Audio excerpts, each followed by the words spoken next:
This program deals with devil worship and satanic beliefs. It contains explicit scenes and descriptions of violent crimes and rituals. Americans are asking, who attacked our country? You have declared a subliminal jihad against the United States. Can you tell us why? Everything pertaining to what's happening has never come to the surface. The world will never know the true facts of what occurred, my motives. And night fell on a different world. And Iblis is thinking, I should be getting this position, not Adam, and this guy is created from dirt. And how does the army feel about you being head of the Temple of Set? And the conspiracy theorists can say what they will, but I want you to give me power over Adam, and I want you to give me soldiers and minions and all of these things. The people had so much to gain and had such a material motive for putting me in a position I'm in. We'll never let the true facts come aboard to the world. And I want you to be able to give me the ability to whisper into the hearts of mankind. And who was the grotto leader? Don't remember his name. You don't remember the name of a person who involved you in murder? now these people are in very high positions, Jack. Yes. We're back, and there probably there were endless amounts of things we could say about Vanderbilt, but for the sake of time, you kind of get the idea. They have $20 trillion or whatever, yes, allegedly, and one of their scions is like on TV every night telling you what to think. So there's that. Yes. But we're gonna move on to another tycoon who probably, arguably even more than Vanderbilt, his name reeks of infamy. And Vanderbilt will pop up in the story of Jay Gould a little bit because, one of his most notorious exploits involves cheating Vanderbilt out of some money. Well, like quote-unquote cheating. Again, I think I'm not sure if this will be preserved in... I haven't listened to what was left of our recording that wasn't corrupted by very bizarre-sounding gin, but we were talking about, the analogy of, a casino where, there was a subsidy for certain people to cheat, but, it was all at the expense of, the average people who came in, and so it's basically, you it's can the almost say profit, it's cheating, but, he was aggrieved by it, I guess. You can't really say that it was unfair since it was entirely based on his own conduct, but he was aggrieved by it. Yeah, they got into some shady business with one another. We're talking about Jay Gould and, his relationship with Commodore Vanderbilt. Very topsy-turvy, but Jay Gould was also somebody who kind of rocketed up out of nowhere and, basically in the span of less than a decade became one of the chief owners of various railroads and aggrandized himself immensely with that, but wasn't content just to stop there. He wanted he got pretty deep into the game of trying to manipulate the stock market in a pretty spectacular story, which we will shortly convey to you. But I guess we'll start where Gustavus kind of starts, just giving a little bit of context for Jay Gould. He talks about how this new fraudulent fortune, the greater part of it was originally heaped up, as was that of Commodore Vanderbilt, in about 15 years at approximately the same time. One of the most powerful fortunes in the United States, it now controls or has exercised a dominant share of the control over more than 18,000 miles of railway, the total ownership of which is represented by considerably more than $1 billion in stocks and bonds. I feel like this is important. The Gould fortune is also either openly or covertly paramount in many telegraph, transatlantic cable, mining, land, and industrial corporations. Its precise proportions no one knows except the Gould family itself. That it reaches many hundreds of millions of dollars is fairly obvious, although what is its exact figure is a matter not to be easily ascertained. In the flux of present economic conditions, which, so far as the control of the resources of the United States is concerned, have simmered down to desperate combats between individual magnates or contesting sets of magnates, the proportions of great fortunes, especially those based on railroads and industries, constantly tend to vary. In the years 1908 and 1909, the Gould fortune, if report be true, was somewhat diminished by the onslaughts of that catapultic railroad baron E.H. Harriman, who who unceremoniously seized a share of the voting control of some of the railroad systems long controlled by the Goulds.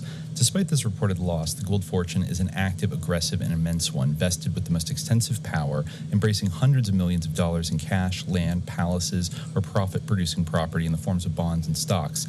Its influence and ramifications, like those of the Vanderbilt and other huge fortunes, penetrate directly or indirectly into every inhabited part of the United States and into Mexico and other foreign countries. The founder of this fortune was Jay Gould, father of the present holding generation. He was the son of a farmer in Delaware County, New York, born in 1836. He did a lot of chores. He grew up in pretty poor circumstances and often had to drive cows barefoot and often bruised his feet, a trial which seems to have left such a poignant and indelible impression upon his mind that when testifying before a U.S. Senate investigating committee 40 years later, he pathetically spoke of it with a reminiscent quivering. So he couldn't go to school. His father was too poor, but he apprenticed under a blacksmith and yada, yada. He jumped around. He taught himself mathematics, as a teenager, and then learned the basics of surveying. And we all know how corrupt those surveyors were. But he got hired for a little while as a surveyor in Ulster County. But then his first big break and his first big fraud was when he ended up in Pennsylvania and got into the tanning business with the support of a guy named Zadok Pratt, who was a New York merchant, politician, and congressman of a certain degree of note at the time. Pratt was impressed by young Gould's energy, skill, and smooth talk, and supplied the necessary capital of $120,000. Gould, as the phrase goes, was an excellent bluff, and so dexterously did he manipulate and hoodwink the old man that it was quite some time before Pratt realized what was being done. So finally, Pratt tried to investigate where the money was going from this tanning business, but Gould was alert. He had already forestalled this move. During his visit to New York City, he had become acquainted with Charles M. Loop, a rich leather merchant. Gould prevailed upon Loop to buy out Pratt's interest. When Gould returned to the tannery, he found that Pratt had been analyzing the ledger. A scene followed, and Pratt demanded that Gould buy or sell the plant. Gould was ready and offered him $60,000, which was accepted. Immediately, Gould drew upon Loop for the money. Loop likewise became suspicious after a time, and from the ascertained facts, had the best of grounds for becoming so. The sequel was a tragic one. One night, in the panic of 1857, Loop shot and killed himself in his fine mansion at Madison Avenue and 25th Street. His suicide caused a considerable stir in New York City. So, basically, it was freely charged later in Gould's life that he was the cause of Loop's suicide. And, so that was like the first casualty of like ripping off. Yeah. It's interesting that he notes, the exact amount of their fortune is known only to the Gould family itself. That's really interesting. Kind of relevant to what we were saying. Yeah. And I noticed they spread out interestingly as well. They also married into royalty, though. Interesting that, Jay Gould II, who I believe was the grandson of Jay Gould, was actually an Olympic gold medalist tennis player in, the 1920s, the 19-tweens and 20s. He's actually the great-great-uncle of U.S. Olympic cyclist Georgia Gould, who qualified in London 2012. But I guess he married Anne Douglas Graham, a cousin of Prince Abigail Campbell, sorry if I messed this name up, Kawananakoa, and a granddaughter of a Hawaiian chiefess, and then had a bunch of children, including Jay Gould III, who was a lieutenant in the U.S. Army during World War II, and he married the daughter of Nigel Bruce, who I guess was played Dr. Watson in a lot of the old Sherlock Holmes films. He was a British actor. Mm. Yeah, and then Gould married a third time to Lena Romay, who was a singer in the, 50s and 60s. Yeah, and she was a daughter of the attaché to the Mexican consulate of Los Angeles. So, they got it. So it's interesting, marrying into Hawaiian royalty. I didn't know. There's a whole interesting thing with Hawaii there. Yeah. True. So James Campbell, one of the wealthiest industrialists in the Kingdom of Hawaii, married a Hawaiian woman. He's a Scots-Irish industrialist, sugarcane tycoon. Anyway, so who knows where their wealth kind of ended up? I guess further back in this time, they didn't really know. In the flux of present economic conditions in 1910, which so far as the control of resources of the United States is concerned, have simmered down to desperate combats between individual magnates or contesting sets of magnates. the proportions of great fortunes, especially those based upon railroads and industries, constantly tend to vary. They were involved in transatlantic cable, too. That's interesting. Yeah, well, and cable, huh? Interesting. And then I think we might even circle back to a kind of copper connection, I think, near the end. Though I think maybe the thing we're going to reference was a zinc mine. But no, I mean, Phelps Dodge. No, the Phelps Dodge Company was all about copper. Well, in Jerome, they were involved in copper, the azurite, and big old family copper-bearing minerals. Yeah, yeah, you need copper for cables, don't you?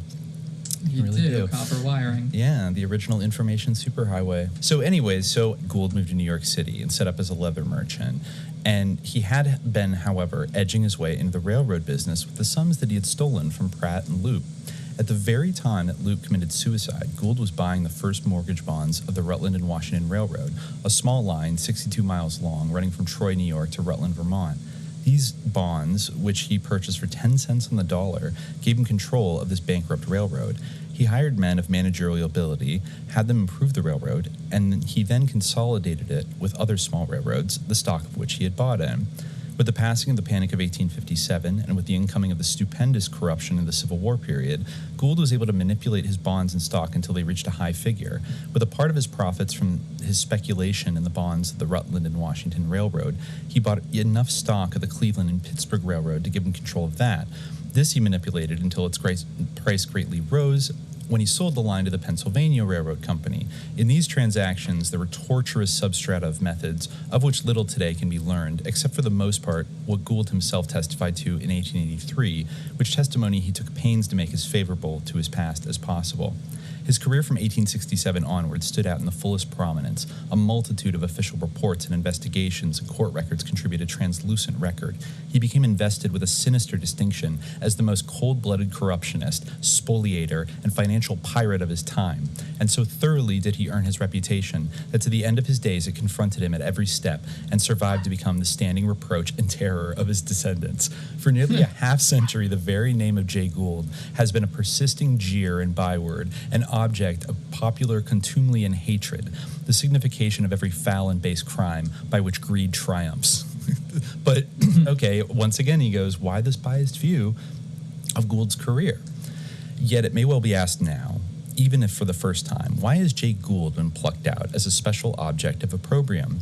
What curious, erratic, unstable judgment is this that selects this one man as the scapegoat of commercial society, while deferentially allowing his business contemporaries the fullest measure of integrity and respectability?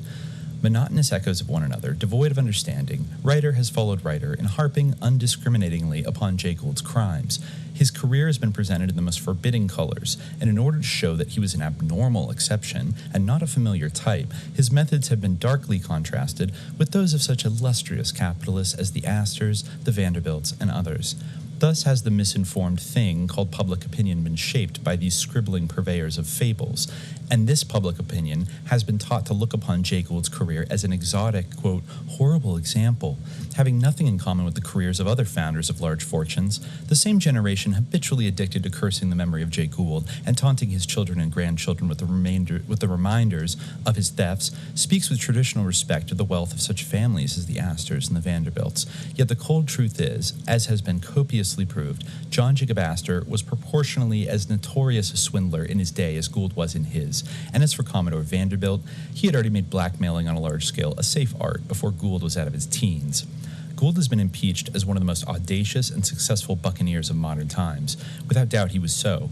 A freebooter who, if he could not appropriate millions, would filch thousands. A pitiless human carnivore, glutting on the blood of his numberless victims, a gambler destitute of the usual gambler's code of fairness and abiding by the rules, an incarnate fiend of a Machiavelli in his calculations, his schemes and ambushes, his plots and counterplots.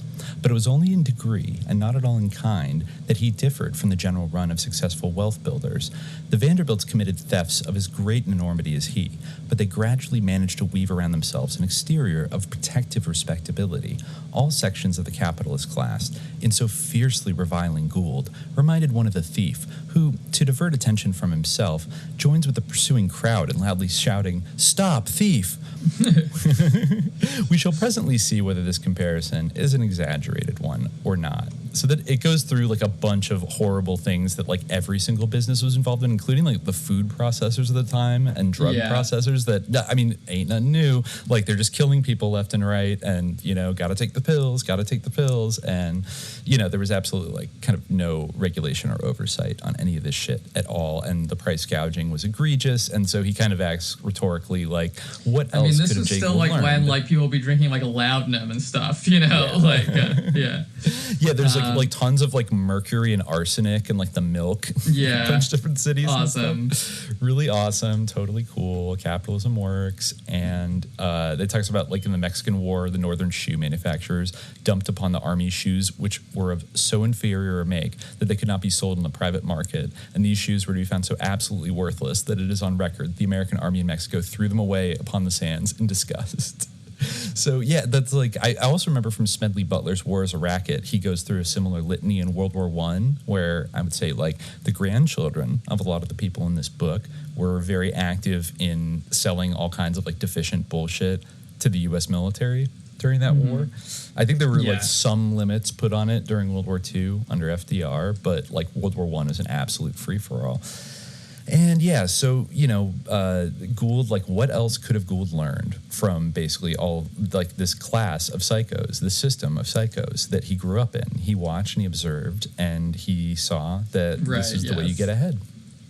You know, so that's what he did. So as his, like, the person he swindled, like, commits suicide, he starts accumulating railroads. And let's see, then we can move up to, like, one of the more spectacular incidents in his life that gained him a lot of notoriety, right? Which is, I think, we can talk about, he starts to get into business with Cornelius Vanderbilt, I think over the Erie Railroad, which Myers says he looted and wrecked. Yes. It says, not satisfied with the thefts of public funds, which he had basically been involved in order to gain the railroad to begin with, because, you know, it was supposed to be, you know, a public resource. But, you know, it says, confiding in the fair promises of its projectors, the people credulously supposed that their interests would be safeguarded. But from time to time, legislature after legislature was corrupted or induced to enact stealthy acts by which the railroad was permitted to pass without restriction into the possession of a small clique of exploiters and speculators. Not only were the people cheated out of funds raised by public taxation in advance to build the road, a common occurrence in the case of most railroads, but this very money was claimed by the capitalist owners as private capital. Large amounts of bonds and stocks were issued against it, and the producers were assessed in the form of high freight and passenger rates to pay the necessary interest and dividends on those spurious issues.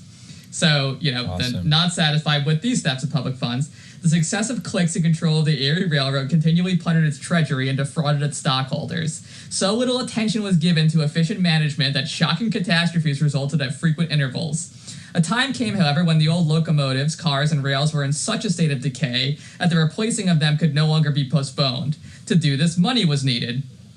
Which it really says, just think about the state of decay they must have been in. Because, like, you know, they were allowed to get so bad deliberately, like the point where they felt they had to replace them. Must have been so awful. But anyway, the directors finally found a money loaner in Daniel Drew, who we mentioned, an uncouth usurer. He had graduated from being a drover and a tavern keeper. Wow, usury and, you know, shilling coof juice. Yeah. He had graduated from being the owner of a line of steamboats plying between New York and Albany. He then finally became a Wall Street banker and a broker. Wow, what an unscrupulous career. Yeah. From his loans, Drew exacted the usual required security. By 1855, he had advanced nearly $2 million, $500,000 in money, the remainder in endorsements. The Erie directors could not pay up, and the control of the railroad passed to his hands. As ignorant of railroad management as he was of books, he took no pains to learn. During the next decade, he used the Erie Railroad simply as a gambling means to manipulate the price of its stocks in the stock exchange. In this way, he fleeced a large number of dupes, decoyed into speculation out of an aggregate of millions of dollars. Old Cornelius Vanderbilt looked on with impatience. He foresaw the immense profits which would accrue to him if he could get control of the Erie Railroad, how he could give the road a much greater value by bettering its equipment and service, and now he could put through the same stock watering operations that he did in his other transactions. Tens of millions of dollars would be his if he could only secure control. Moreover, the Erie was likely at any time to become a dangerous competitor of his railroads. Vanderbilt secretly began buying stock. By 1866, he had obtained enough to get control. Drew and his dummy directors were ejected, Vanderbilt superseding them with his own. But, things started to take a turn. There was a brief moment of softness with the old man Vanderbilt. Right. And he learned his lesson about that. The change was worked with Vanderbilt's habitual brusque rapidity. Drew apparently was crushed. He had, however, one final resource, and this he now used with histrionic effect. In tears, he went to Vanderbilt and begged him not to turn out and ruin an old, self-made man like himself. The appeal struck home. Had the implorer been anyone else, Vanderbilt would have scoffed. But at heart, he had a fondness for the old illiterate drover whose career in so many respects resembled his own. I like how Gustavus Myers, hates illiterates. And that's, one of his main, charges against these people is that they're, so, I think he's triggered by how much they get treated as, men of, high intellect and brilliance and stuff. And it's they can't even read. I'd never caught him making fun of, theory, poor people that can't read. Yeah, true. I mean, they're definitely not the target of his scorn. Certainly not in this book. But yeah, I mean, I guess when you have all those resources and all that privilege, the fact that they take pride and just glory in their ignorance and don't seek out knowledge is pretty repugnant. Reading is a great thing, but people sometimes don't appreciate. Anyway, tears and pleadings prevailed in a moment of sentimental weakness, a weakness which turned out to be costly. Vanderbilt relented. A bargain was agreed upon by which Drew was to resume directorship and represent Vanderbilt's interests and purposes. Reinstated in the Erie board, Drew successfully pretended for a time that he was fully subservient. Ostensibly to carry out Vanderbilt's plans, he persuaded that magnate to allow him to bring in as directors two men whose pliancy, he said, could be depended upon. These were Jay Gould, demure and ingratiating, and James Fisk Jr., a portly, tawdry, pompous voluptuary. In early life, Fisk had been a peddler in Vermont, and afterwards he managed an itinerant circus, sus clowns, etc. Then he had become a Wall Street broker. Keen and suspicious as old Vanderbilt was, and innately distrustful of both of them, he nevertheless, for some inexplicable reason, allowed Drew to install Gould and Fisk as directors. He knew Gould's record and probably supposed him, as well as Fisk, handy tools, as was charged, to do his quote-unquote dirty work without question. He put Drew, Gould, and Fisk on Erie's executive committee. In that capacity, they could issue stock and bonds, vote improvements, and generally exercise full authority. But then they betrayed him. Yep. At first, they gave every appearance of responding obediently to Vanderbilt's directions, believing it to his interest to buy as much Erie stock as he could, both as a surer guarantee of control and to put his own price upon it. Vanderbilt continued purchasing. The trio, however, had quietly banded to mature a plot by which they would wrest away Vanderbilt's control. They quietly banded to mature a plot, but I guess it didn't involve more than 50 people, so doesn't matter. Irrelevant, not. Capitalism would do this by itself anyways if there were no human beings exactly. What I think that Gustavus Myers meant to write was that a faceless maw possess them and cause them. I don't want to throw out the possession angle. Yeah, true. Yeah, exactly. No, a literal faceless maw did possess them. But anyway, this was to be done by flooding the market with an extra issue of bonds, which could be converted into stock, and then by running down the price and buying in control themselves. It was a trick that Drew had successfully worked several years before. At a certain juncture, he was apparently caught short in the stock exchange and seemed ruined. But at the critical moment, he had appeared in Wall Street with 58,000 shares of stock, the existence of which no one had suspected. These shares had been converted from bonds containing an obscure clause allowing the conversion. The projection of this large number of shares into the stock market caused an immediate and violent decline in the price. This is so infuriating to read. By selling, quote-unquote, short, I love that, it's in quotation marks and everything. It's still a new concept. A Wall Street, exactly. A Wall Street process, which we have described elsewhere. Drew had taken in large sums as speculative winnings. The same ruse Drew, Gould, and Fisk now proceeded to execute on Vanderbilt. Apparently to provide funds for improving the railroad, they voted to issue a mass of bonds. Vanderbilt's mistake was when he tried to improve the railroad at all. Large quantities of these, that was his undoing. So, they turned over large quantities of these funds to themselves as security for pretended advances of monies. These bonds were secretly converted into shares of stock, then distributed among brokerage houses of which the three were members. Vanderbilt, intent upon getting in as much as he could, bought the stock in unsuspectingly. Then came revelations of the treachery of the three men, and reports of their intentions to issue more stock. Vanderbilt did not hesitate a moment. This is funny. He hurried to invoke the judicial assistance of Judge George C. Barnard of the New York State Supreme Court. He knew that he could count on Barnard, who at this time he corruptly controlled. This judge was an unconcealed tool of corporate interests and of the plundering Tweed political ring. For his many crimes on the bench, he was subsequently impeached. Barnard promptly issued a writ enjoining the Erie directors from issuing further stock and ordered them to return to the Erie Treasury 1/4 of that already issued. Furthermore, he prohibited any more conversion of bonds into stock on the ground that it was fraudulent. So pronounced a victory was this considered for Vanderbilt that the market price of Erie stock went up 30 points. But the plotters had a cunning trick in reserve. Pretending to obey Barnard's order, they had Fisk wrench away the books of stock from a messenger boy, summoned ostensibly to carry them to a deposit place on Pine Street. They innocently declaimed any knowledge of who the thief was. As for the messenger boy, he, quote, did not know. These 100,000 shares of stock Drew, Gould, and Fisk instantly threw upon the stock market.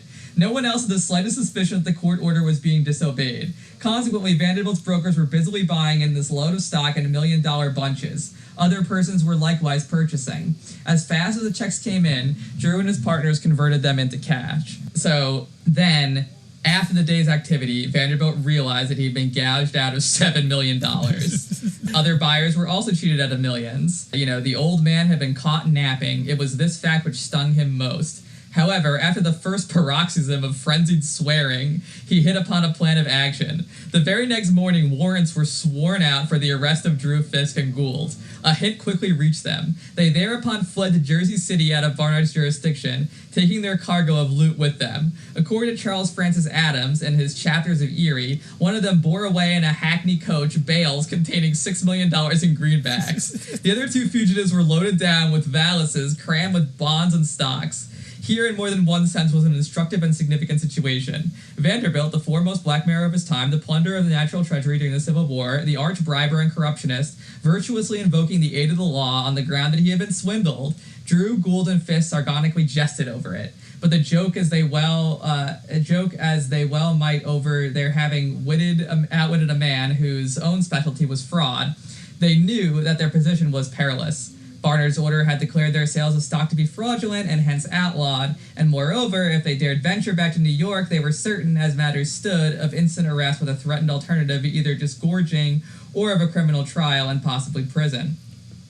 To themselves, they extenuated their thefts with the comforting and self-sufficient explanation they had done to Vanderbilt precisely what he had done to others and would have done to them. But it was not with themselves that the swearing had to be done, but with the machinery of law. Vanderbilt was exerting every effort to have them imprisoned. So it's really great that he basically, was invoking the law to try to bring them to quote-unquote justice. Yeah, because who allowed him to do it in the first place? To collect that wealth to begin with. I also read elsewhere, I don't think he mentions it here, but that when they were holed up in New Jersey, they hired an off-duty police brigade to bring cannons and guns and stuff to camp out outside of their hotel should Vanderbilt send any goons after them.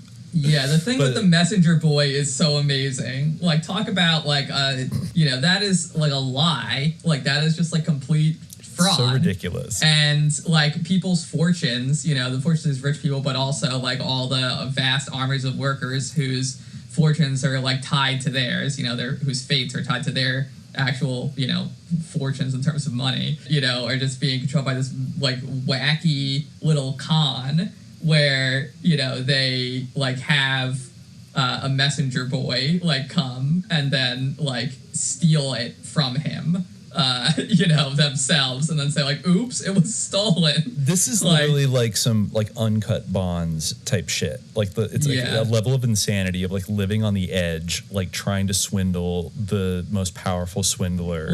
They America. Literally went themselves. They had Fisk go and do it. They didn't even hire someone to do it. No, because this is a very dramatic finale when they're trying to figure out how to get out of this bind. And their solution to get out of their imprisonment is quite something. So they were thinking, how is this alarming exigency to be met?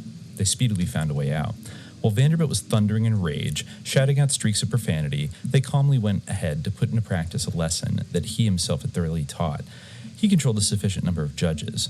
Why should not they buy up the legislature, as he had often done? The strategic plan was suggested of getting the New York legislature to pass an act legalizing their fraudulent stock issues. Had not Vanderbilt and other capitalists often bought up Congress and legislatures and common councils? Why not now do the same? They well knew the approved method of procedure in such matters. An onslaught of bribing legislatures, they reckoned, would bring the desired result. So, subheader, Gould bribes the legislature with $500,000. So, stuffing $500,000 in his satchel, Gould surreptitiously hurried to Albany. Detected there and arrested, he was released under heavy bail, which a Confederate supplied. He appeared in court in New York City a few days later, but obtained a postponement of the action. No time was lost by him. Quote, he assiduously cultivated, says Adams, a thorough understanding between himself and the legislature. In the face of sinister charges of corruption, the bill legalizing the fraudulent stock issues was passed. Ineffectually did Vanderbilt bribe the legislators to defeat it. As fast as they took and kept his money, Gould debauched them with greater sums. One senator in particular, as we have seen, accepted $75,000 from Vanderbilt and $100,000 from Gould and pocketed both amounts. A brisk scandal naturally ensued.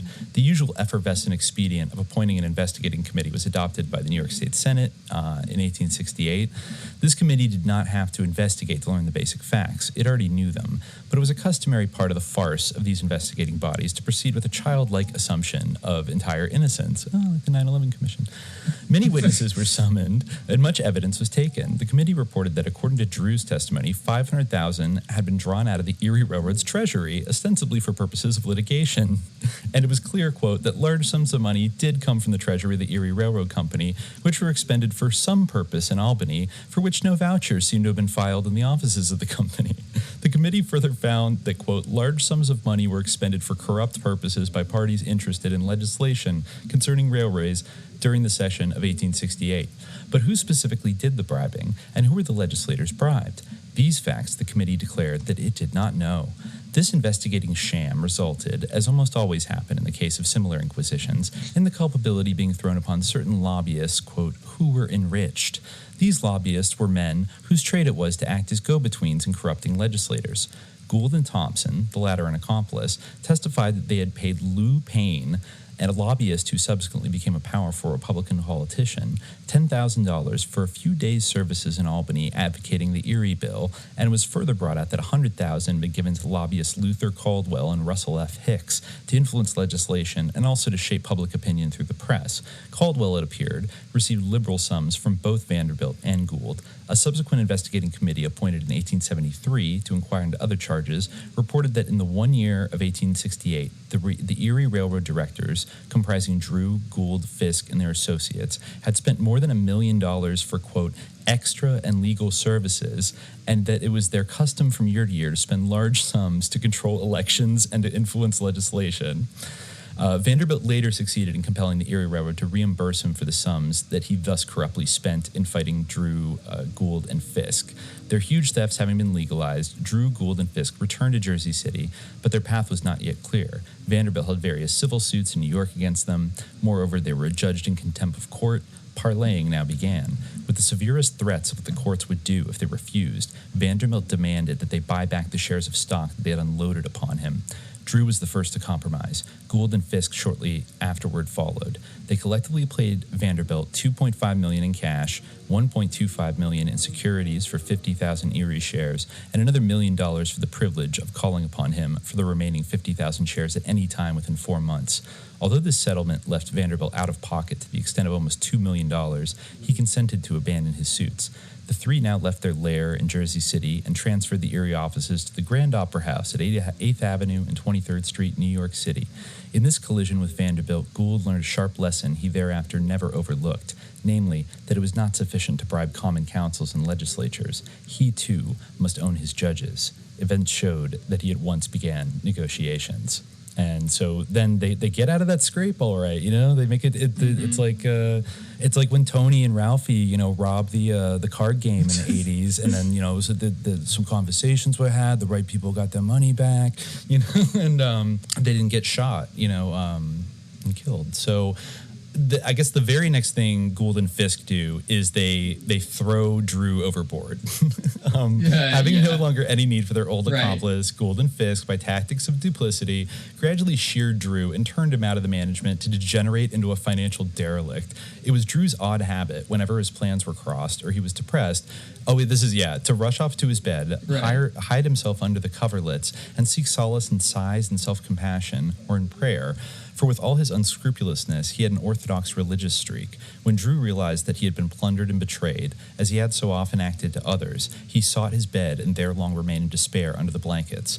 The whimsical old extortionist never regained his wealth or standing. Upon Drew's effacement, Gould caused himself to be made president and treasurer of the Erie Railroad, and Fisk vice president and controller. When Gould began to turn out more watered stock, various defrauded, malcontent stockholders resolved to take an intervening hand. This was a new obstacle, but it was coolly met. Gould and Fisk brought in gangs of armed thugs to prevent these stockholders from getting physical possession of the books of the company. Then the New York legislature was again corrupted. I guess they got a bill passed called the Classification Act, which said that only 1/5 of the board of directors should be retired in any year. By this means, although the majority of stockholders might be opposed to the Gould-Fisk management, it would be impossible for them to get possession of the road for at least 3 years and full possession for not less than 5 years. But to prevent the defrauded large stockholders from getting possession of the railroad through the courts, another act was passed. This provided that no judgment to oust the board of directors could be rendered by any court unless the suit was brought by the Attorney General of the state. It was thus only necessary for Gould and Fisk to own the Attorney General entirely, which they took pains, of course, to do, in order to close the courts to the defrauded stockholders. On a trumped-up suit, and by an order of one of the Tweed judges, a receiver was appointed for the stock owned by foreign stockholders, and when any of it was presented for record in the transfer book of the Erie Railroad, the receiver seized it. In this way, Gould and Fisk secured practical possession of $6 million of the $50 million of stock held abroad. So yeah, they basically just keep going on, like doing stock fraud and buying politicians, and let's see, that kind of and then they put Boss Tweed on their board of the Erie Railroad. Right. I think like not super, about, I think 1868 or 69. And it was largely by the means of his corrupt alliance with the Tweed ring that Gould was able to put through his gigantic frauds from 1868 to 1872. Gould was indeed the unquestioned mastermind in these transactions. Fisk and the others merely executed his directions. The various fraudulent devices were of Gould's origination. A biographer of Fisk casually wrote at the time, Jay Gould and Fisk took William Tweed into their board, and the state legislature, Tammany Hall, and the Erie Ring were fused together and have contrived to serve each other faithfully. Gould admitted before a New York State Assembly investigating committee in 1873 that in the 3 years prior to 1873, he had paid large sums to Tweed and to others, and that he had also dispersed large sums which, quote, might have been used to influence legislation or elections. These sums were facetiously charged on the Erie books to, quote, India rubber account, whatever that meant. Gould cynically gave more information. He could distinctly recall, he said, quote, that he had been in the habit of sending money into various districts throughout the state, either to control nominations or elections for senators or members of the assembly. He considered, quote, that as a rule, such investments paid better than to wait until the men got to Albany.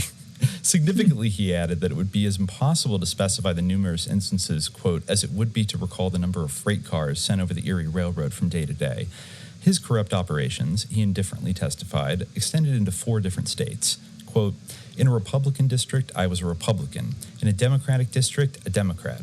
In a doubtful district, I was doubtful, but I was always for Erie. The funds that he thus used in widespread corruption came obviously from the proceeds of his great thefts, and he might have added with equal truth that with this stolen money, he was able to employ some of the most eminent lawyers of the day and purchase judges. Yeah, so that was how he was operating, and I guess he had the support of the trading class.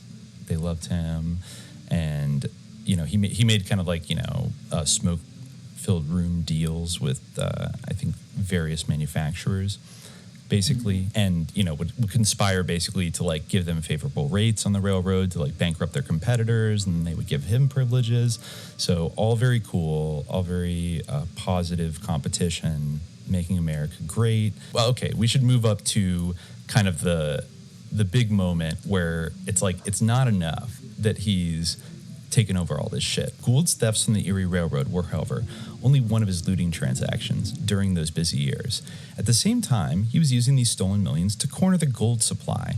In this Black Friday conspiracy, for so it was styled, he fraudulently reaped another $11 million to the accompaniment of a financial panic with a long train of failures. This is the original Black Friday, right? Or yes. At least an earlier Black Friday. I think it was the actual first one, right? I think it was. It was. But yes, this led to... Because when he was writing, when Myers was writing this, the more famous one at this point had not happened. Okay, I'm going to read the sentence again.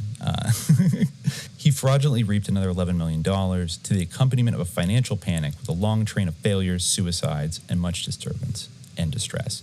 So the gold conspiracy, as plotted and consummated by Gould, was in its day denounced as one of the most disgraceful events in American history. To adjudge it so was a typical exaggeration and perversion in a society caring only about what was passing in its upper spheres. The spectacular nature of this episode and the ruin it wrought in the ranks of the money dealers and of the traders caused its importance to be grossly misrepresented and overdrawn. Okay, so this is about his efforts to basically corner the entire gold market, which at the time was the main reserve currency of the world. And this was a huge scandal. So once again, Myers is at incredible pains to explain that this was not an outstanding instance of abuse by capital and capitalists, but it was a typical case. And in fact, not even maybe on the more mild end of what they routinely did. Yeah, no, exactly. And there have been multiple attempts to corner the silver market and the gold market. Wasn't the Teapot Dome scandal about that? I think there was. Teapot Dome was involved. Yeah, the Grant administration actually comes into play. Yeah, they they do in a very... Once again, the personalities do matter to some extent, though they are all kind of acting out their class prerogatives. There's a lot of interpersonal intrigue going on. It is interesting, though, what he writes, where he says, the very traders and financiers who beslimed Gould for his gold conspiracy were those who had built their fortunes on blood-soaked army contracts. Nor could the worst aspects of Gould's conspiracy, bad as they were, begin to vie in disastrous results with the open and insidious abominations of the factory and landlord system. To repeat, it was a system in which incredible numbers of working men, women, and children were killed off by the perils of their trades, by disease superinduced and aggravated by the wretchedness of their work, and by the misery of their lot and habitations. Millions more died prematurely because of causes directly traceable to the withering influences of poverty. But this unending havoc, taking place silently and in the routine departments of industry and in obscure alleyways, called forth little or no notice. What if they did suffer and perish? Society covered their wrongs and injustices and mortal throes with an inhibitive silence, for it was experienced that they, being lowly, should not complain, obtrude grievances, or in any way make unpleasant demonstrations. Yet if the prominent of society were disgruntled, or if a few capitalists were caught in the snare of ruin, which they had laid for others, they at once bestirred themselves and made the whole nation ring with their outcries and lamentations. Their merest whispers became thunderous reverberations. The press, the pulpit, legislative chambers, and the courts became their strident voices. And all the influential avenues for directing public opinion, ready advocates sprang forth to champion their plaints and concentrate attention upon them. So it was in the Gould conspiracy. So, it's similar to certain things you could, draw parallels to today. Absolutely. Where, once, certain people, are aggrieved, or once, in some way, rich people are affected, or the Capitol, AOC's office is it's Peter Thiel and Elon Musk moving to Austin because, the California's a hellhole. Yeah. Right. Which is they were making it a hellhole, but at the same time, boo-hoo. Right. Or, Barry Weiss being concerned about, wokeness in, the richest private schools in America or something, I know. The Dalton School has a great teachers, great tradition of people like Professor Epstein. I know. Yeah, it's such a tragedy, but now it's being corrupted by wokeness. When Professor Epstein was in charge, he would not have accepted that. No, he ran a tight ship. No. Yeah. So, so Gould embarks on his conspiracy. And, after the opening of the Civil War, gold was exceedingly scarce. and commanded a high premium. He kind of shits on gold here. The supply of this metal, this yellow dross, which to a considerable degree regulated the world's relative values of wages and commodities, was monopolized by the powerful banking interests. In 1869, but $15 million of gold was in actual circulation in the United States. Notwithstanding the increase of industrial productive power, the continuous displacement of obsolete methods by the introduction of labor-saving machinery, and the consecutive discovery of new means for the production of wealth, the task of the worker was not lightened. He had, for the most part, after great struggles, secured a shorter workday, but if the hours were shorter, the work was more tense and racking in the days before steam-driven machinery supplanted the hand tool. The mass of the workers were in a state of dependence and poverty. The land, industrial, and financial system, operating in the threefold form of rent, interest, and profit, tore away from the producer nearly the whole of what he produced. Even those factory-owning capitalists exercising a personal and direct supervision over their plants were often at the mercy of the clique of bankers who controlled the money marts. Had the supply of money been proportionate to the growth of population and business, this process of expropriation would have been less rapid. As it was, the associated monopolies, the international and national banking interests, and the income classes in general constricted the volume of money into as narrow a compress as possible. As they were the very class which controlled the lawmaking power of government, this was not difficult. The resulting scarcity of money produced high rates of interest. These, on the one hand, facilitated usury, and on the other, exacted more labor and produce for the privilege of using that money.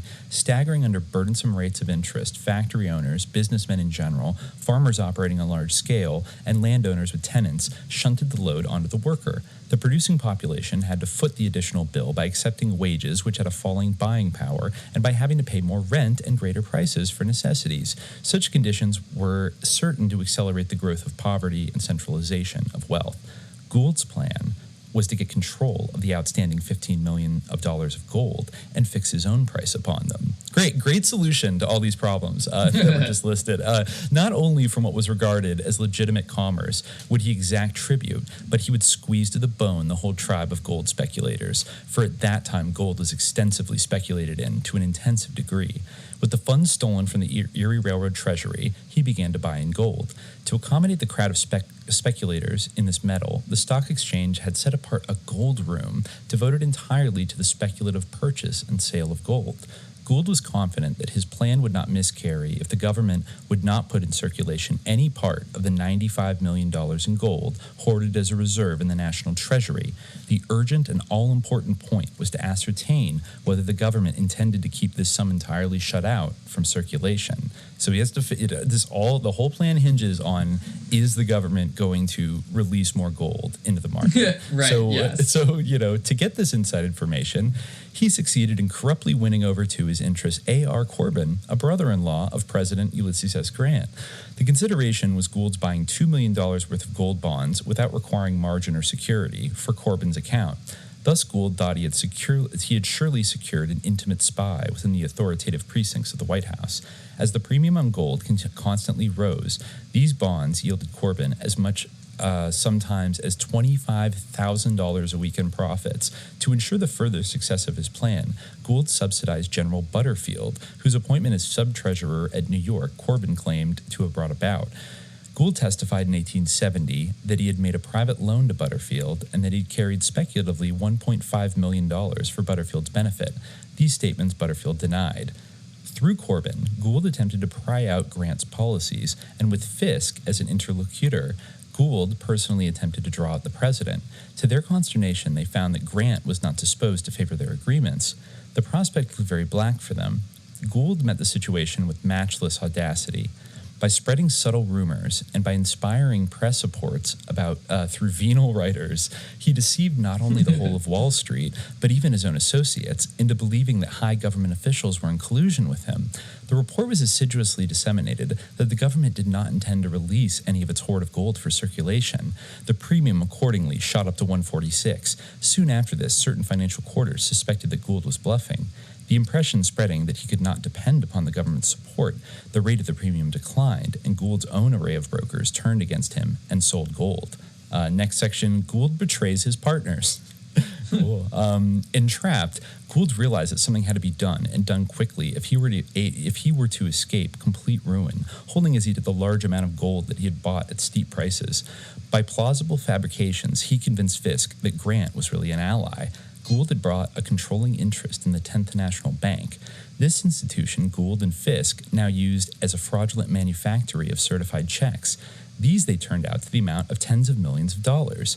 With the spurious checks, they bought from $30 to $40 million in gold. Such an amount of gold did not, of course, exist in circulation, but the law permitted gambling in it as though it really existed. This is so familiar. This is like GameStop, like Elon Musk, like doing Dogecoin. Like, it's so familiar. This is exactly what I'm talking about, where it's like such a depraved and like system that does not follow any kind of like rational like order or structure. It's just like totally shaitanic. Yeah, it's like lacking both rationality and morality to like exactly absolute it degree. Just seems like driven by like needing to like sate the most like vile excesses of greed and to constantly stoke it. Exactly. That's the only structuring principle that you can like ascertain. There's nothing like logical or good about it in any way that would appear that would recommend itself to anyone as a way to organize a society in any respect. It's extremely wicked, and it actually gets wickeder. So by September 1869, Gould and his partners not only held all of the available gold in circulation, that's like staggering, like all the available gold in circulation, but they held contracts by which they could call upon bankers, manufacturers, merchants, brokers, and speculators for about $70 million more of the metal. To the banking, manufacturing, and importing interest, gold as the standard was urgently required for various kinds of interfluent business transactions, to pay international debts, interest on bonds, custom dues, or to move the crops. They were forced to borrow it at Gould's own price. This price was added to the cost of operation, manufacture, and sale to be eventually assessed upon the consumer. Gould publicly announced that he would show no mercy to anyone. He had a list, for example, of 200 New York merchants who owed him gold. He proposed to print their names in the newspapers, demanding settlement at once, and would have done so had not his lawyers advised him that the move might be adjudged criminal conspiracy. Oh, interesting. The tension, general excitement, and pressure in business circles were such that President Grant decided to release some of the government's gold, even though the reserve be diminished. In some mysterious way, a hint of this reached Gould.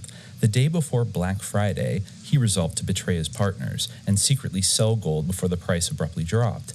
To do this with success, it was necessary to keep on buying so that the price would be run up still higher. Such methods were prohibited by the Code of the Stock Exchange, which prescribed certain rules of the game, for while the members of the exchange allowed themselves the fullest latitude and the most unchecked deception in the fleecing of outside elements, yet among themselves they decreed a set of rules forbidding any sort of double-dealing and trading with one another. To draw an analogy, it was like a group of professional card sharks, deterring themselves by no scruples in the cheating of the unwary, but who insisted that among their own kind, fairness should be scrupulously observed. Yet, rules are no rules. Just like a casino. No one could gainsay the fact that many of the foremost financiers had often and successfully used the very enfilading methods that Gould now used. While Gould was secretly disposing of his gold holdings, he was goading on his confederates and his crowd of 50 or more brokers to buy still more.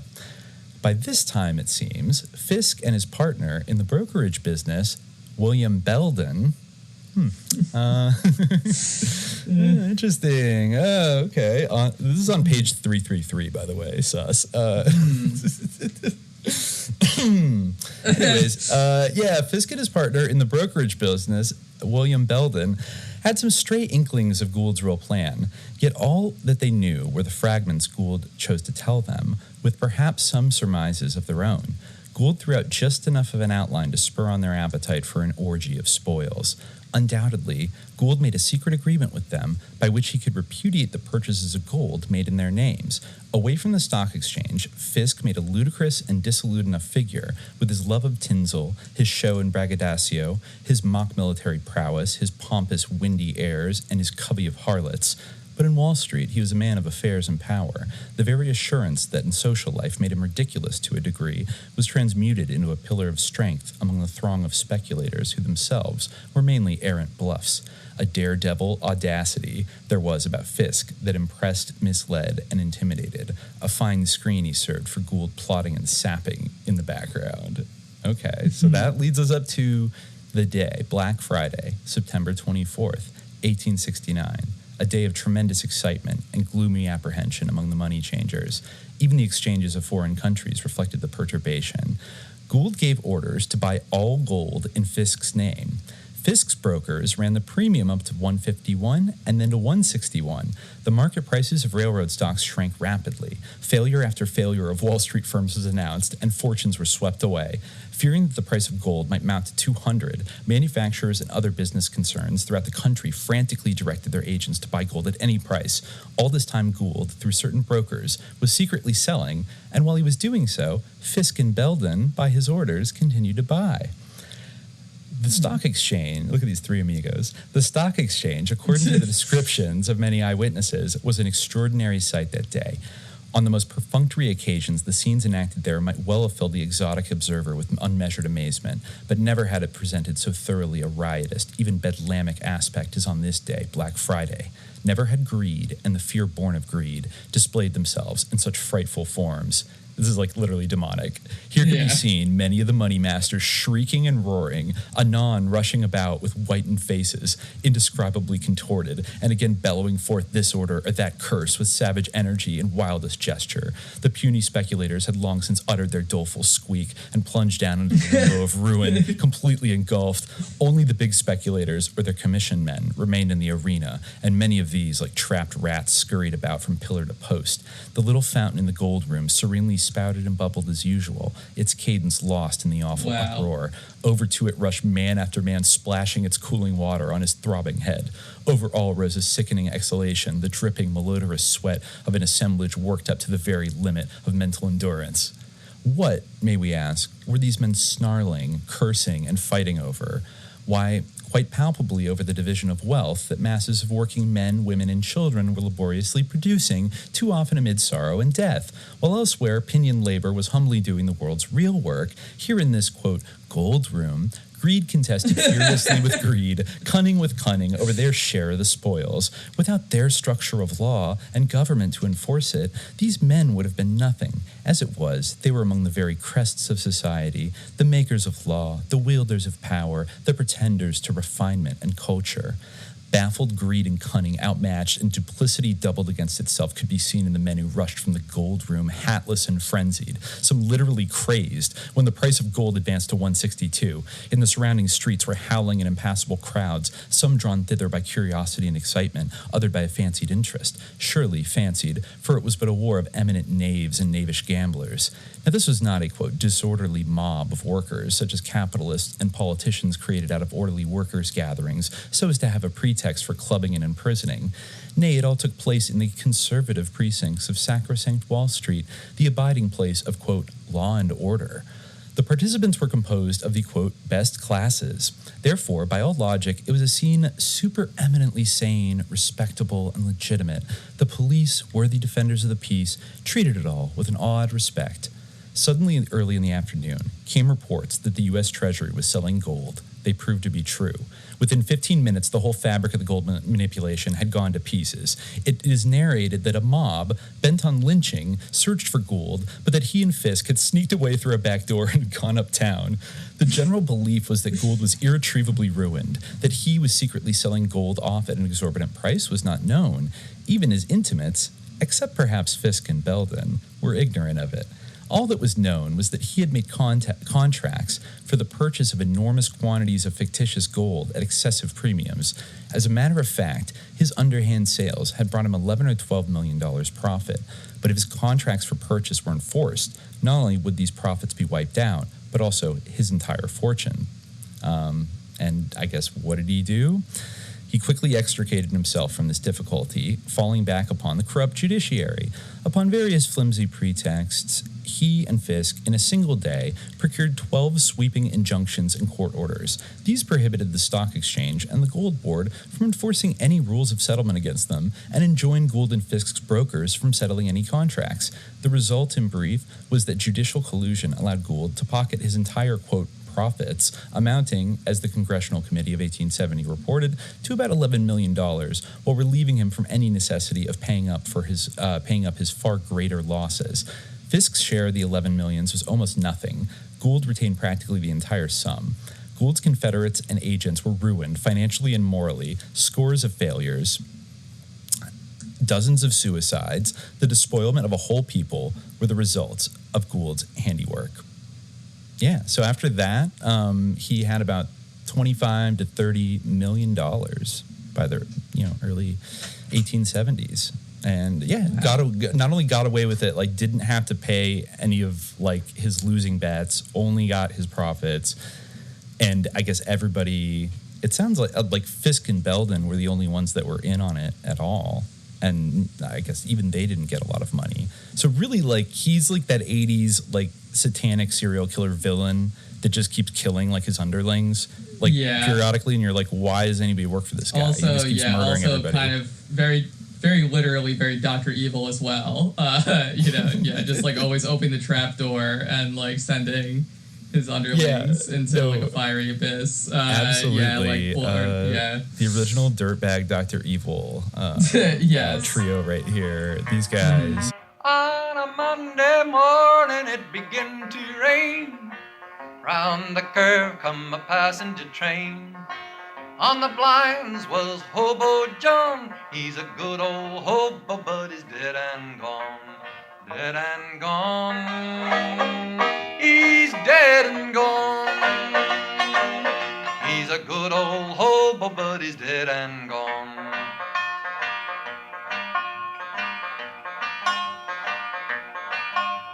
Jay Gould's daughter said before she died, Papa fixed the blinds so the bums can't ride.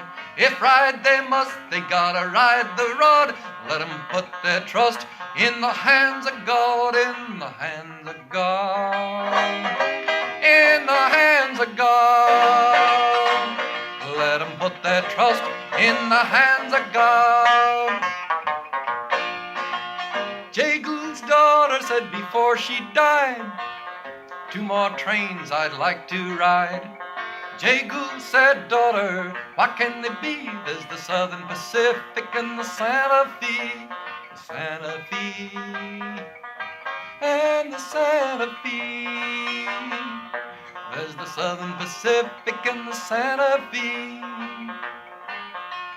Jay Gould's daughter said before she died, there's 2 more drinks I'd like to try. Jay Gould said, daughter, what can they be? A glass of water and a cup of tea. Cup of tea and a cup of tea. There's a glass of water and a cup of tea. Charlie Snyder was a good engineer. Told his firemen not to fear. Said, pour on your water, boys, shovel on your coal, stick your head out the window, see the drivers roll, see the drivers roll, see the drivers roll. Stick your head out the window, see the drivers roll.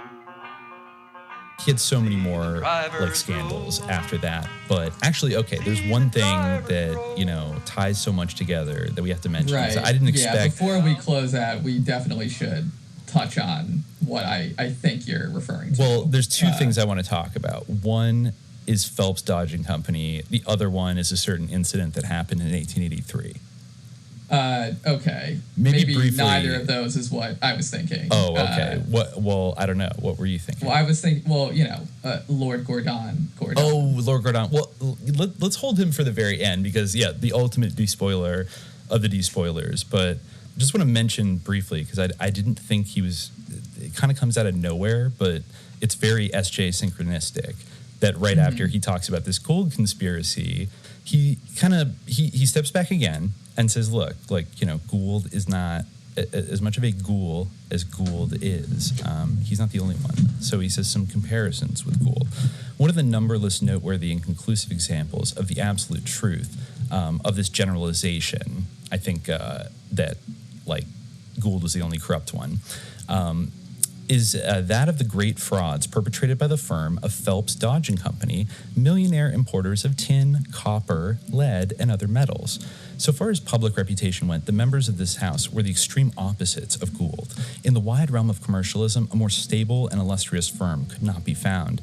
Its wealth was conventionally, quote, solid and substantial. Its members were lauded as high-toned businessmen of the old-fashioned school and as consistent church communicants and expansive philanthropists. Indeed, one of them was regarded as so glorious and uplifting a model for adolescent youth that he was chosen president of the YMCA, and his statue, erected by his family, today irradiates the tawdry surroundings of Herald Square, New York City.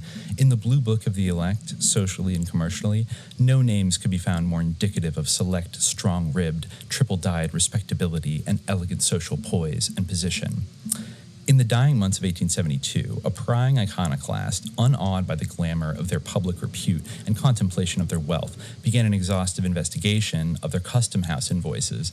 This inquiring individual was B.G. Jane, a special U.S. Treasury agent. He seems to have either been a duty-loving servant of the people, stubbornly bent upon ferreting out whatever fraud whenever he found it, irrespective of whether the criminals were powerful or not, or he was prompted by the prospect of a large reward. The more he searched into his case, the more of a mountainous mass of perjury and fraud revealed itself. So he basically discovered that Phelps Dodge and Company were committing like massive bribery and fraud in like manipulating import tariffs, basically, to the tune of like millions and millions of dollars. And I mean, that's kind of, it's a little bit dry, but I think it is interesting given that we just talked about in the Jim Sullivan episode about how Phelps Dodge and Company eventually became the owners of the gigantic copper mines in Jerome, Arizona. Right. And I think they at the time of this writing, they were already involved heavily in copper and tin mining operations, a lot of them like in the Southwest, I think zinc as well. And it is interesting that, you know, that is like a blue blood high wasp company if there ever was one. I think I mentioned in the episode there was a diplomat from this family who's named Phelps. It's just like, come on. But, you know, the Dodge family as well. And you know, copper, going back to, you know, the kind of secret six Chicago industrialists and the cable industry and stuff, copper and tin for the military purposes, definitely like, you know, going into like the War Department and the Pentagon in the 20th century, you know, and also like cracking down on labor unions, you know, using like the, you know, the Sedition Act and stuff from World War I to like go after the IWW.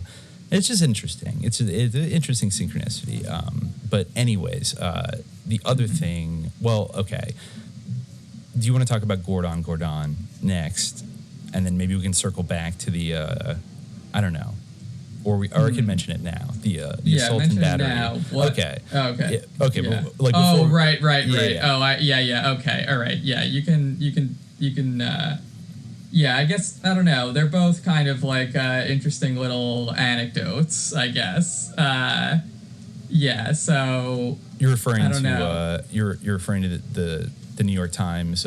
Yes, I remember what you're referring to now. Yes, the incident in question. Yeah, I was just a little bit curious when I saw that one of the three amigos, central amigos in the gold conspiracy was a banker or, you know, Wall Street broker named William Belden, given some things maybe we discussed on the podcast recently about like extremely old line, substantial families, as Gustavus Myers would say, like a Phelps Dodge level, that I just thought is an interesting name. So I wanted to look into it. Unfortunately, there's not a lot of information out there on the internet about William Belden. And for the record, Fisk, I think a few years after the gold conspiracy, he was actually murdered by a man in a kind of dispute over his mistress, I believe. So I think it was like he and this other guy were fighting over his mistress, and the guy pulled out a gun and shot him. So Fisk was like out of the game, but Belden kept going for a while. And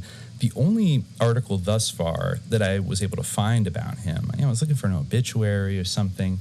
You know, he certainly didn't get punished for the gold conspiracy, but he did get in a little bit of hot water with something else. So I found it like kind of an interesting article from the New York Times in June 6th, 1883. So I think I'll just kind of read it, and it'll just be a little update on like, you know, where William Belden end up all this. So the headline is William Belden in court. Jay Gould's former partner sued for assault and battery. In the Court of Common Pleas yesterday, William Belden, the former partner of Jay Gould, smiled placidly at a man who looked fiercely at him. The angry man was Andrew Reed, an athletic Bosch ship carpenter. He was plaintiff against Belden in a suit for assault and battery, for which he asked $2,500 in damages. He testified that having done some repairs on the steam yacht Yosemite, owned by Mr. Belden, he tried unsuccessfully to collect the money due him. Finally, he went to Mr. Belden's house with a bill. Mr. Belden met him in the hallway and told him gruffly that he knew nothing about him, as he had never ordered him to do any work on the Yosemite.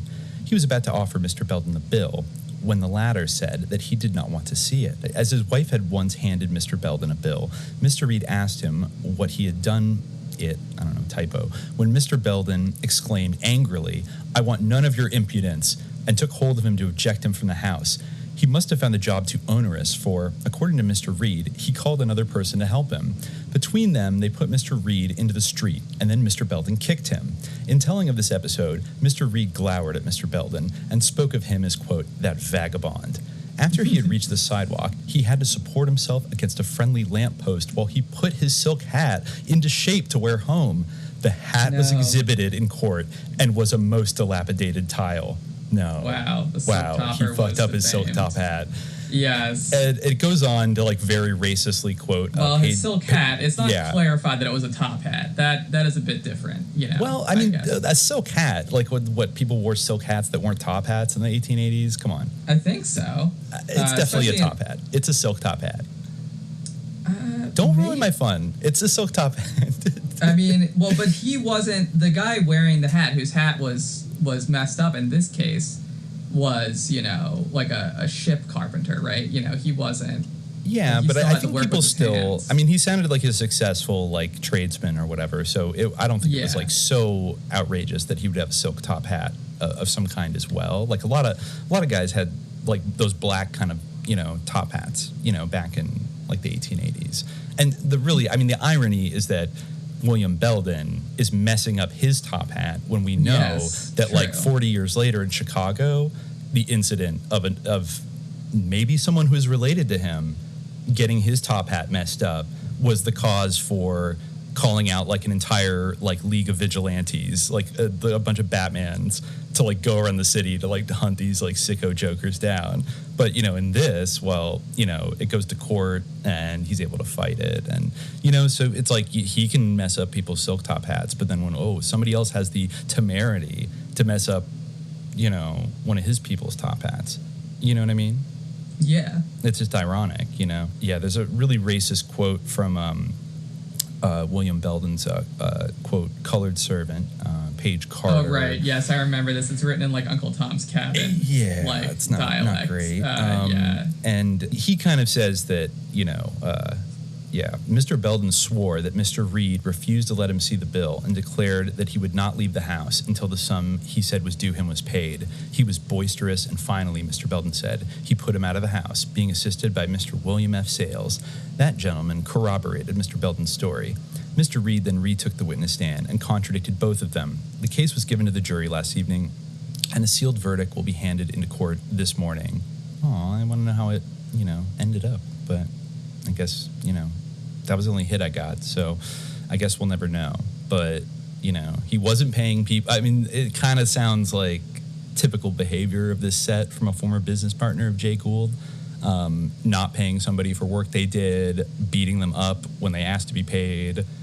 Yeah. Mm-hmm. So I don't know. Just this kind of silk topperism runs real deep. I don't know for sure. I'm wondering about the hat. I really am, because why would you wear a silk top hat to go demand payment from someone for your work? I guess maybe if you really wanted to make a formal you've seen pictures from back then, all kinds of. It was very common to wear a silk. Yeah, I'm looking at a picture. I'm looking at a drawing right now. Date 1880. Henry Heath's silk hats. It is definitely a silk top hat, and it says the quote fashion period. Yeah, but very it's normal. Kind it's of not a fancy outfit. I mean, what about a bowler hat? Well, it's kind of that's what I mean. People wore hats very commonly back then, so it's not. It's not just silk topper. Like I'm sure a silk topper had like a really fancy hat, but like everybody wore hats back then. Like even poor people wore kind of those top hat things, but like maybe not. So if you were like a middle class person, then it's not inconceivable. Hat, though, like the kind of hats that I think that they were wearing in that original opera story are like Abraham Lincoln or like opera top hats, you know, like they're not just bowler hats. Like those are they're not bowler hats, but like hats. I think you're splitting hairs here where they don't need to be split. Like I think here, let me send you an image of what I'm talking about, and you'll understand what I mean. It's not quite an Abraham Lincoln hat, but it's like a top hat. It's like a stovepipe kind of thing that goes up and has a mesa. You know, hats. Maybe it's a silk hat. Maybe, yeah, no, and those were quite common. Those were common. Yeah, but I mean, maybe less so. The styles also, like certain things might have changed by the 1920s, where wearing a silk topper hat might have been more of a conspicuous like statement of wealth because, I don't know, people were wearing fedoras and stuff back then. So like to wear a silk top in the era where like bowler hats and other kind of hats and fedoras and things like that were becoming popular among like working class and middle class people. In the 19th century are probably like mostly felt. Yeah. But like this top hat was extremely common, I think, in it was wide definitely more normal society. to wear. I mean, it's not really normal to wear a top hat now under any circumstances. No, it's not. So but I feel like this guy was going to do business. He was going on a business call, and so he was wearing his top hat because he wants to be presentable as like a professional gentleman, whatever. Yeah. It's totally normal. It makes perfect sense. There's nothing like weird about it. And then William Belden like beat him up and messed up his silk hat. Yeah, it's definitely. I mean, it is the 1880s, so yeah, it makes sense. I sent you a thing that's like from 1880, says the fashion, and has like exactly the type of hat. It says silk hats. Yeah. So like that's definitely the hat that I envisioned when I read this. Yeah, I was picturing a more, a less extravagant hat, but that hat also is totally possible. And people did, I think wear it was just a hat. It was like his hat that got messed up. So it's like not too, Yeah. And it shares the name with the hat that in that other article we found. Yeah, but that is like very much, like if you're going to the opera, you're going to be wearing your top hat, no doubt about it. Even like, especially. Are you going to make me Google silk top opera hat right now to see if there actually is? I mean, yes, there's kind of like a really like pronounced like opera hat. No, you're right. I kind of see what you mean. Like they're more exaggerated, but those are probably from like the 1920s. So like, I think it was more of a culture statement in the 20s to wear like a big silk top. Like it's a more exaggerated version of a silk hat. Probably more expensive, etc. Yeah. I don't know. I feel like I don't think there's like an issue here. I don't think there's definitely not the most important aspect of the story. It's the funniest aspect of the story. It's the funniest aspect of the story. Just ride with the similarity. Just like ride with the synchronicity. It's fine. But anyways, I'm just curious about this little detail of, I mean, I feel like this is an important thing for us to plumb. Is like, what contexts were people wearing these top hats in? Were they almost really every like illustration or photograph I've seen from like the 1870s and 1880s, like everybody was wearing hats like that of some kind, or they were wearing bowler hats. But like everyone wore hats. Everybody, like big hat culture. Definitely hats are widely worn in all types of contexts. Cowboy including hat, top like, hats. Yeah. So I'm sure he had like a in decent general, hat, like it was probably a nice thing to invest in, but William Belden didn't care and just like smashed it basically into a tile. Yeah, that's a problem. And wouldn't pay him, basically. Yeah. For the work he did on his Yosemite yacht. I think he does have a mansion that has been like, historically designated in Manhattan. Maybe it's in Queens, but it's still around today. That's the other main thing about him that is known. But, and he also married, he will come up one more time, actually. It's not totally irrelevant because he married either the ex-wife or the widow of Fisk after Fisk died. Mm-hmm. And so I remember that does come into play with the final person we'll talk about here, who is basically, he didn't really get away with it, at least as far as we know, but managed to despoiler the despoiler of the despoiler in getting one over on Jay Gould, right? Yes, he did. Absolutely. In this carnival of frauds, there was a guy who out-frauded even him. It's a pretty entertaining story. We've been actually aware of this for a long time before we ever read Gustavus Myers, because it's a pretty wacky 1870s story. Yes. We had come across this long ago. Is this in the volume? I don't think that Lord Gordon is mentioned at all in Gustavus Myers, as far as I could tell. There's a good overview of him from the Manitoba Historical Society. That's right. That's where he ultimately was apprehended after what happened. Oh, yeah. I remember this. There's a website on WinnipegRegionalRealEstateNews.com. Lord of the Con, notorious swindler, hides out in Winnipeg.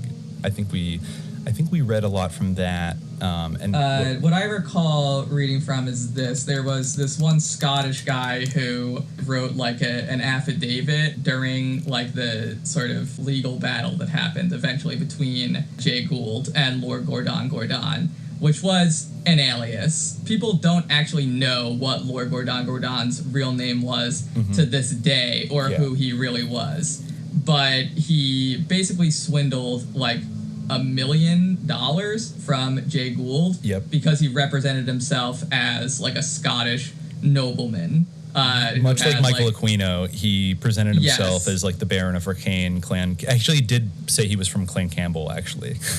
Yes. Yeah, just in sum, he told Gould that he could help him gain control of the Erie Railroad with the help of several Europeans who had stock in the company, on the condition that he, Gould, give Gordon $1 million in negotiable stock in what he called a pooling of interests. However, as soon as Gould delivered the stock, he turned it around and sold it. That's just, a Wikipedia summary of what happened. But after that, Gould got furious, and Gordon fled to Canada. And Jay Gould chased after him and basically, tried to, kidnap him back, pretty much. And he brought a posse that included a bunch of future congressmen. But they ultimately weren't successful, and they were stopped by the Mounties. Almost caused an international incident.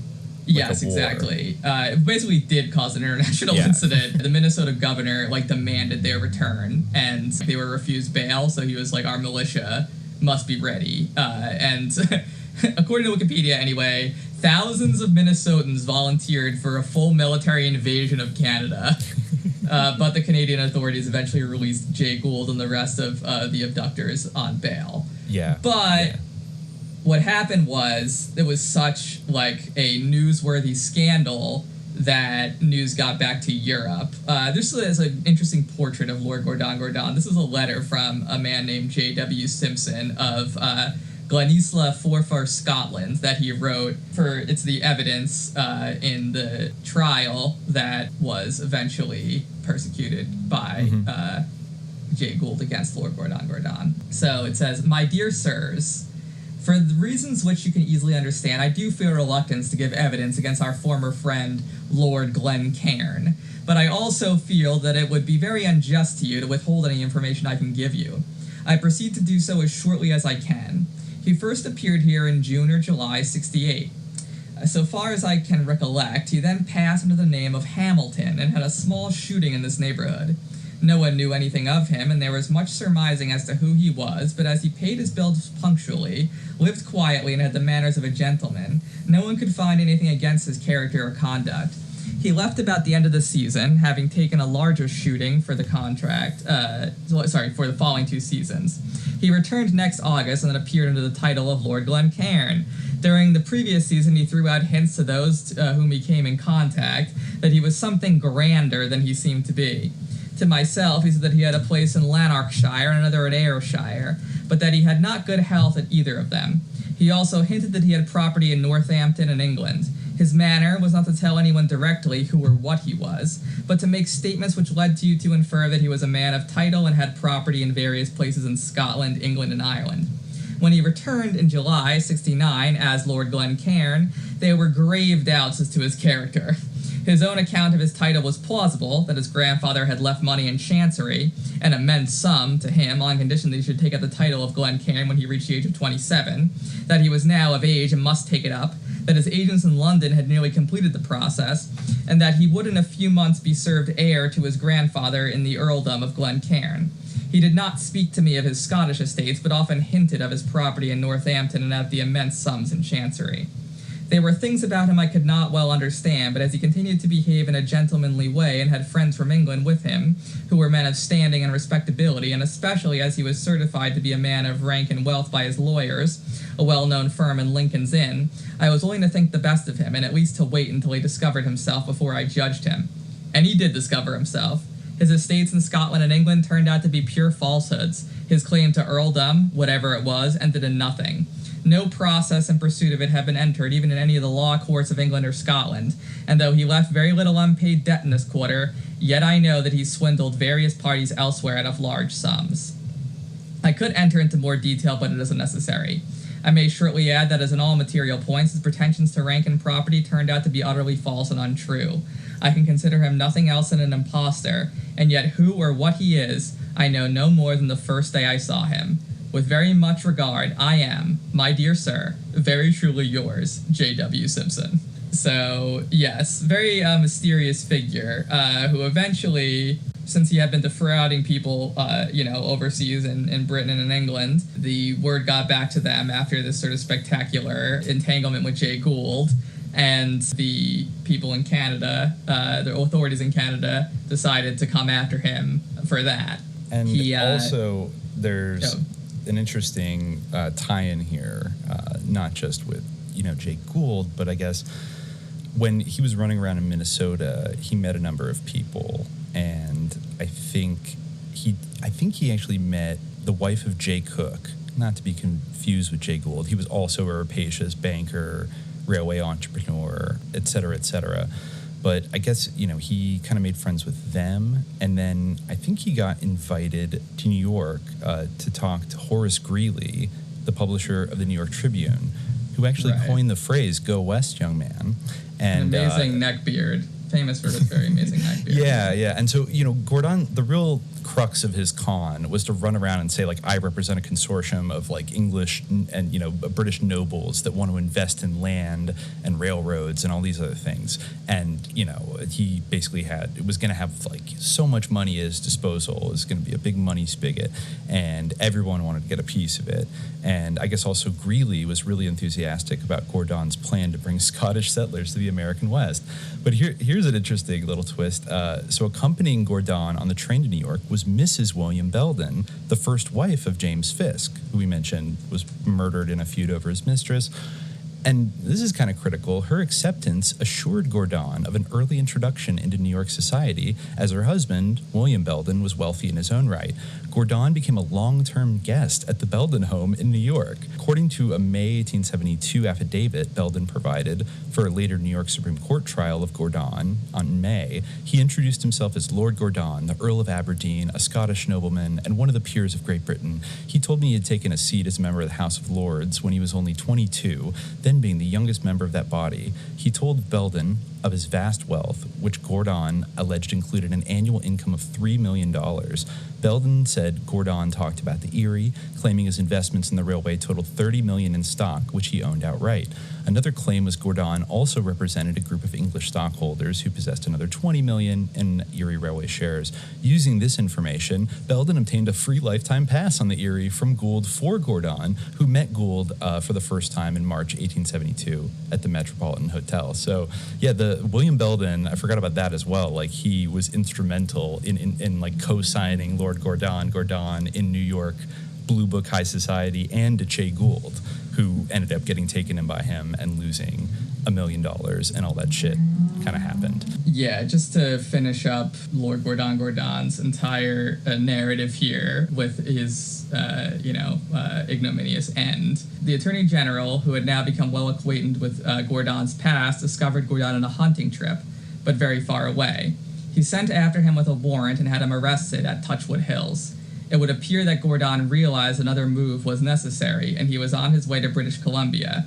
Dr. C.N. Bell, a former president of the Manitoba Historical Society, told Colonel Porter that he was once asked by Gordon to guide him to British Columbia. The charges and countercharges between Gordon and the Attorney General will provide material for a comic opera. Gordon charging the Attorney General with an attempted blackmail and set out on his charges against the Attorney General to the Lieutenant Governor for submission to the Executive Council for constitutional action and requesting that a copy of them be sent to the Minister of Justice. The story is in Gordon's handwriting in great detail. There is also a later letter in the Attorney General's file in which Gordon presents a mild form of apology and withdrawal. It can be understood that the suspicion of the case thus far did not satisfy the vengeance of Gould, nor the responsibility for bail of A.F. Roberts. It was not long before another line of attack was started. On this occasion, it was arranged for Thomas Smith of Marshall & Sons of Edinburgh to come again to this continent, this time to Toronto.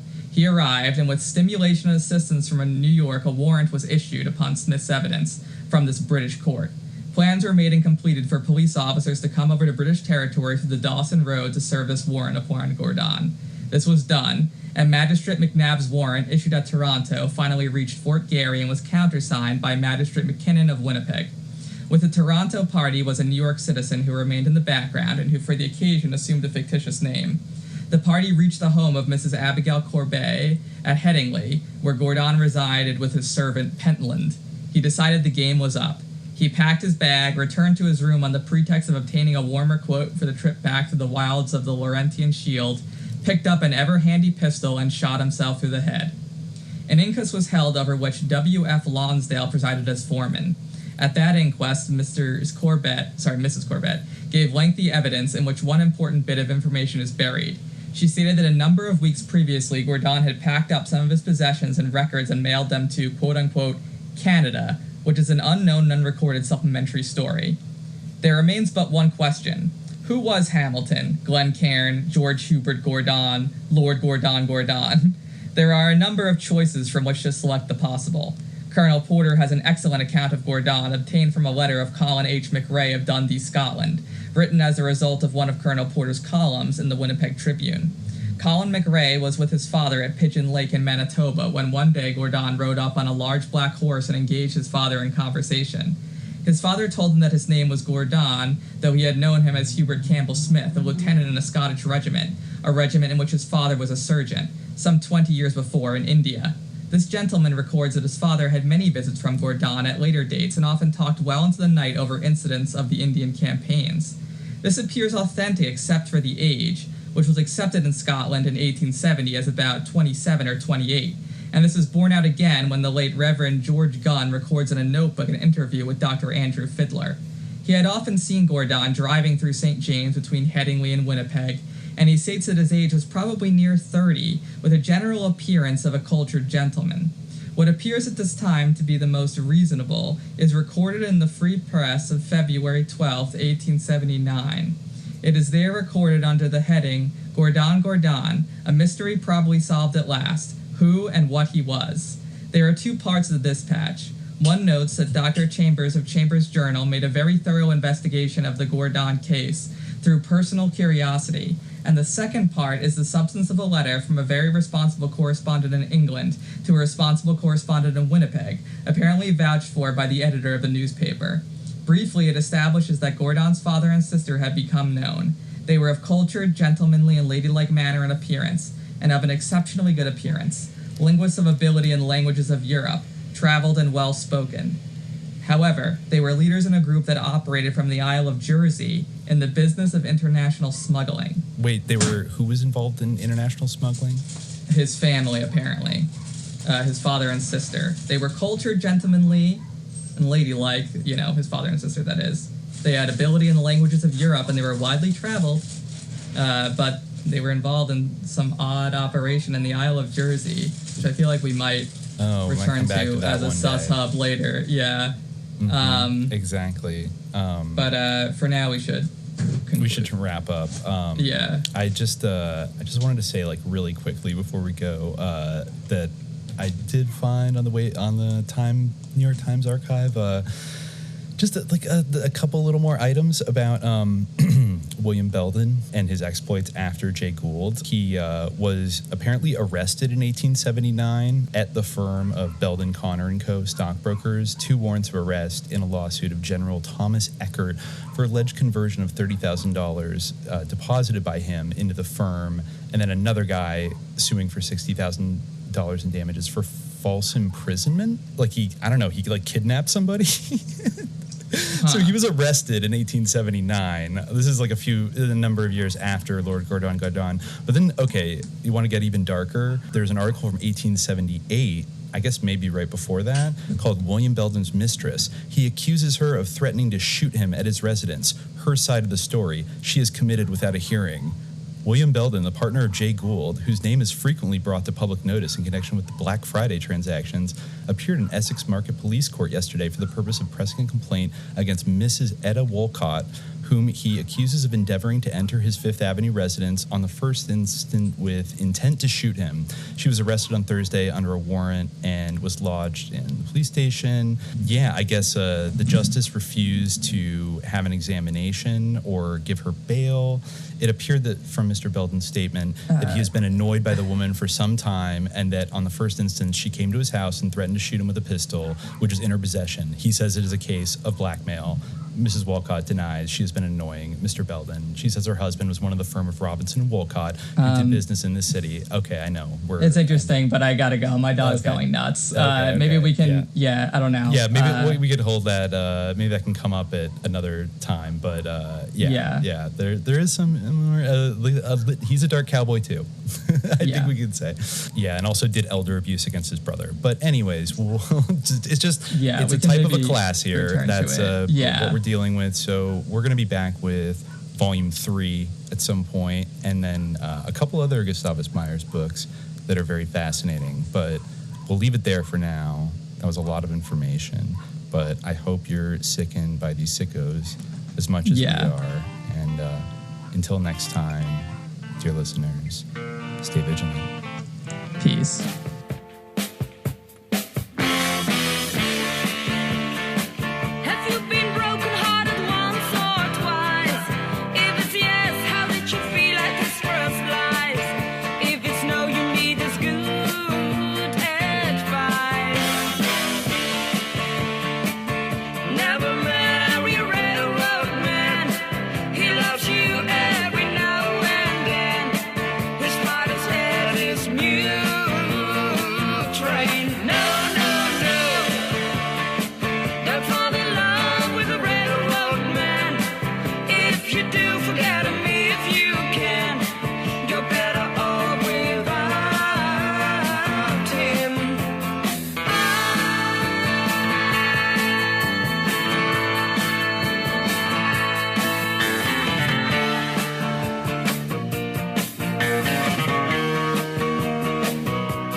Let me tell you that